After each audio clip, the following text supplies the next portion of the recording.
एक बड़ी खबर इस वक्त की दिल्ली के अंतर्राष्ट्रीय हवाई अड्डे के पास में उड़ानों को जीपीएस स्पूफिंग का सामना भी करना पड़ा है। सरकार ने संसद में इसकी पुष्टि भी की है। राज्यसभा में पूछे गए सवाल के जवाब में बताया गया कि रनवे 10 पर जीपीएस आधारित लैंडिंग प्रक्रिया के दौरान कुछ उड़ानों ने नेविगेशन सिस्टम में दखल की शिकायत की थी।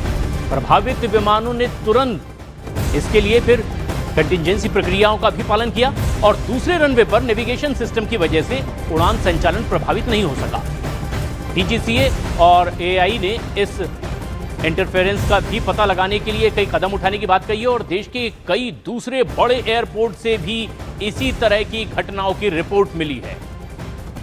प्रियंका हमारी सहयोगी इस वक्त हमसे सीधे जुड़ रहे हैं ज्यादा जानकारी के साथ। प्रियंका, किस तरह की अब इस तरह की घटनाओं की पुष्टि की गई है, क्या और अब तक के फैक्ट्स सामने आए?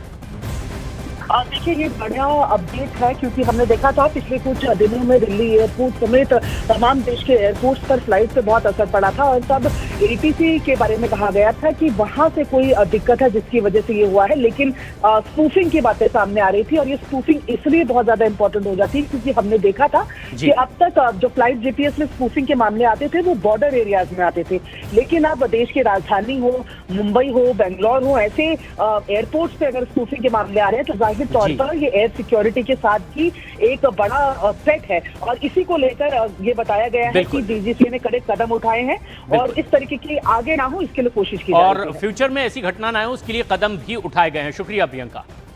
लेकिन अब आपको बताते हैं कि दरअसल ये जीपीएस स्पूफिंग होता क्या है, इसे क्यों और कैसे किया भी जाता है, इसको विस्तार से समझने की कोशिश करते हैं। दरअसल सबसे पहले समझिए कि जीपीएस स्पूफिंग है क्या।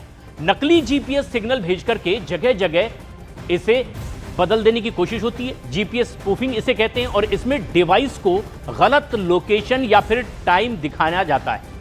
अब ये समझते हैं कि जीपीएस स्पूफिंग किस तरीके से काम करता है।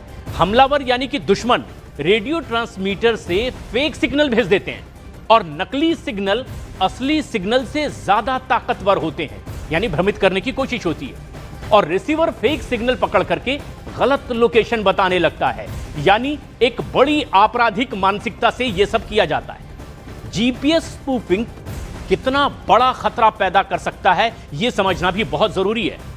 हवाई जहाज या फिर वाहन का रास्ता भटकाना इसका मकसद होता है। विमान या फिर वाहन गलत जगह इससे पहुंच जाते हैं और फिर डिलीवरी एप्स का भी पता गलत हो सकता है। बैंक, नेटवर्क या फिर पावर सिस्टम के टाइम में भी गड़बड़ी आ सकती है, यानी एक बहुत बड़ी आपराधिक साजिश इस तरह की हरकतों से रची जा सकती है। सैन्य और इलेक्ट्रॉनिक सिस्टम भी गलत संदेश देने लगते हैं।